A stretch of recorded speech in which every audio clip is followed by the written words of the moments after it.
Hi everyone, welcome to issue 33 of Warhammer Imperium. It's a 2-paint issue. I know how you guys feel about that, but let's get into it, shall we?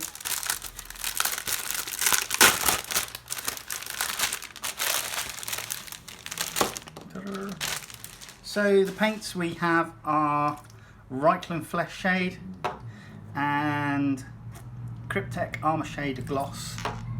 So I've not used the gloss, so that'll be interesting. Let's have a look at the first thing, which we get a trifold sheet, The Horrors of Chaos. Death Guard and Smurf Marines on the front here. Papa Nurgle by the look of it. And here we have Khorne, Tzeentch,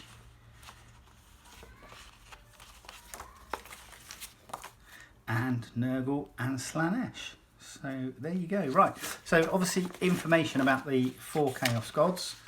The Black Crusades, Abaddon the Despoiler, Warp Storms, Traitor Legions. Yeah, so a nice informative trifold sheet there to go in our red section. Then we're going to have a look at the issue number 33, Shading Necrons and Space Marines, a read about the brutal orcs, mission featuring the flayed ones. Orders from the Forge World, missions and motivations. Okay, so information about how the Holy Order, mission goal. Choose a Holy Order for your Adeptus Mechanicus commander and tick the relevant box below. So Magos, Janitor, Logos or Artisan. When you have chosen a Holy Order for your Adeptus Mechanicus commander, you can roll on the relevant table on the next page to determine an overarching mission for your Adeptus Mechanicus army. When you have chosen a mission goal, record in the box below. So we're looking at a D3 mission generator for each of the Holy Orders. Magi, Janitors, Logi and Artisans. For our black section we have more information on Necrons, Tomb World Ambitions. This looks like it's the same sort of thing. You're going to get to generate what you want your Necrons to be getting up to. Awaken strategy generators. Okay. Conquest, Awaken strategy D6 table, personal glory and extermination. Don't all Necrons just want us exterminated? Isn't that just what they're up to? We soil their supposed tomb worlds and they get the hump. Become bad neighbours. Citan, forces, red section. Tesseract vaults. Citan shards of the Deceiver, Citan shards of the Nightbringer, Citan shards of the Void Dragon. Okay, very nice. Information on the greenskins. Orcs are the most warlike Xenos species in the galaxy. Unfortunately for the other races, they also amongst the most numerous and widespread. Hostile and completely anarchic, the Orcs pose a lethal threat to all they encounter. Yeah, I mean, who can argue with a bunch of fungus guys that when they make stuff, they just will it to work and it works.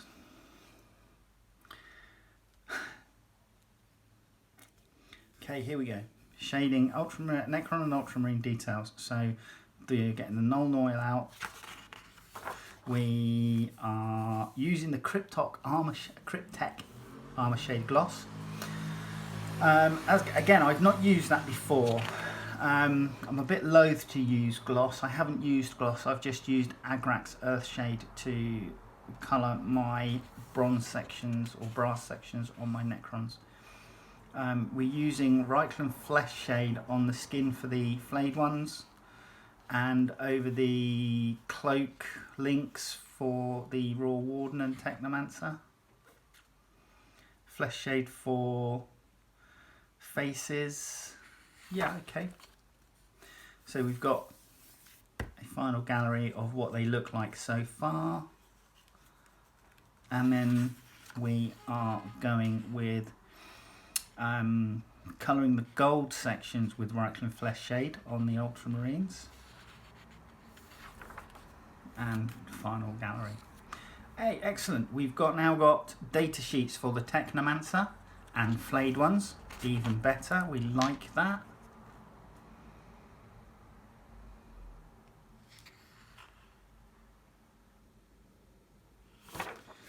And a tutorial, rites of reanimation and terrifying foes for us. We're then into our green rules section core for reinforcements, so that's setting up your units at deep strike, etc. And then we have another scout mission 11, Besieged. The Adeptus Mechanicus and Space Marine forces seek to recover as much valuable archaeotech, research material and other goods from storage houses and fabrication plants as possible before the Necrons overrun and destroy all that remains. One such explorative force is now pinned down within the ruins of a fortified Factorum building surrounded on all sides by advancing Necrons tasked with destroying the Magos Dominus and bringing an end to the siege. So, Necrons, Technomancer, Assassination Squad. The Necron commanders are becoming impatient. Victory over humans has proven to be rather more difficult to achieve than they had anticipated. The Tech Priest Dominus has unwittingly made himself a target of opportunity. A Necron assassination force now seeks to destroy him and disrupt their foes. Imperium, Tech Priest Dominus, hold at all costs. The Magos Dominus, commanding the Imperial Recovery Force, has been ordered to secure his objectives at all costs. Determined to serve the machine god with typical Martian zeal, the Magos intends to follow these orders to the letter. His Skitarii and Space Marine allies must shield him from harm until help arrives. So, scout mission briefing, pinned down in a ruined Factorum. Imperial forces must hold their position and prevent the Necrons from slaying the Tech Priest and disrupting the Adeptus Mechanicus command structure. Forces in play. Right, so Necrons, we have a Technomancer, 3 Scarab Swarms, 5 Flayed Ones, 5 Immortals, and the Canoptek Spider. So that's quite a potentially a hard-hitting force, I would have thought. And the Imperium, we have the Tech Priest Dominus, 10 Rangers, 10 Skitarii Rangers, and 5 Assault Intercessors. And we're playing on our pale grey battlefield again. The ruins go into the centre with an armoured container on each side of that. So there you go. And issue 34 is more ruins. Issue 35 is our Tech Priest Engines here. Brilliant. We like. Let's bring you down. Let's have a quick look at... So, Reichland Flesh Shade. Have I got any faces that I've done?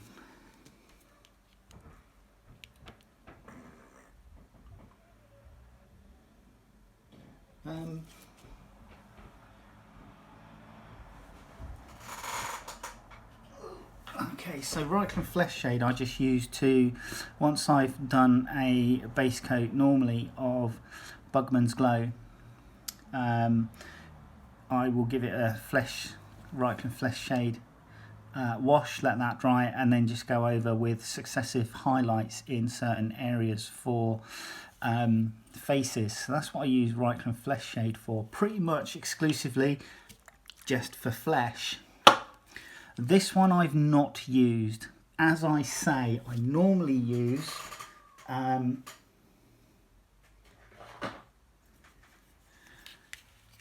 Agrax Earthshade for colouring the bronze sections of my Necrons. Now I use Agrax Earthshade to just basically dirty it up, and then anything which is painted Lead Belcher gets a wash of Nuln Oil.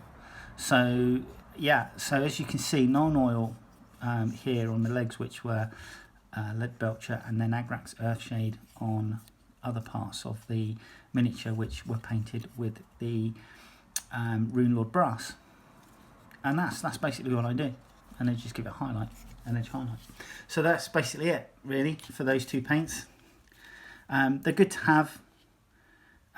This one I definitely use. We'll see about this one. It may well be that I'll use it for various bits and pieces, but then just go over it with a matte varnish to dull it down. But it's still, I'm sure it'll still come in handy somewhere. Okay, join me in the next video.